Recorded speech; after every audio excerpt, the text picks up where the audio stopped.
not all voters apparently are, or phantom voters are not.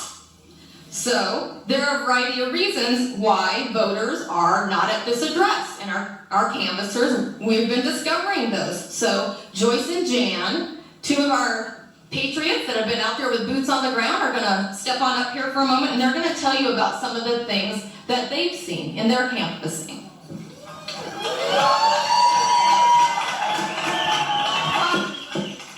Talk about being out of your comfort zone. It's not boring.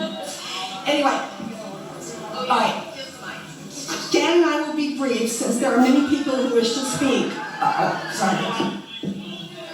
Like so many people of Arizona, we soon realized after the election that there was a potential for voter fraud. Liz Harris asked for our help, and we became two of her first volunteers.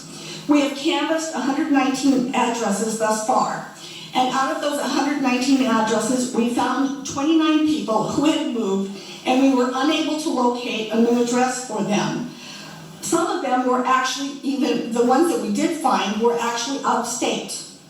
Almost all of the individuals were unknown to the residents who currently lived at the addresses. Some of the former residents have not lived at these addresses for over 10 years.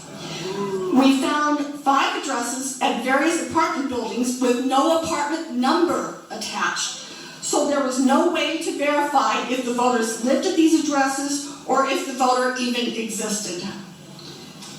We found one person who was ineligible to vote because this person was not a U.S. citizen, but yet somebody voted using his name and address if he did not vote.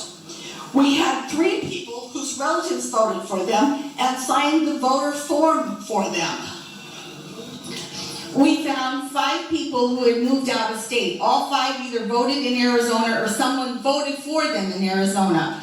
We found 4 people who stated that they did not vote at all. One of these 4 people didn't vote because she was in COVID isolation, but again, someone voted for her here.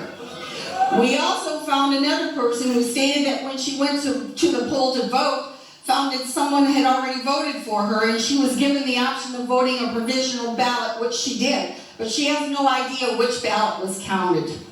So to recap, out of the 119 addresses that we canvassed, there were 25 for which we could not verify any information at all. We couldn't find, even after multiple attempts of trying to reach these people. 48 had problems that we could actually verify.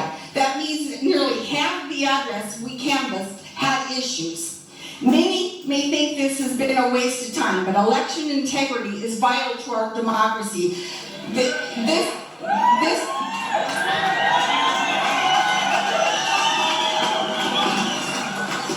is a daunting task, and we have spent many hours and lots of gas money without compensation. We are doing this as our civic duty for the people of Arizona, and it's time for the County Board of Supervisors and our elected officials to step up and do their job.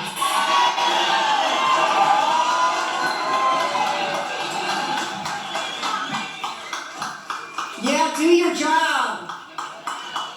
Thank you, Joyce and Jan. And this is not an isolated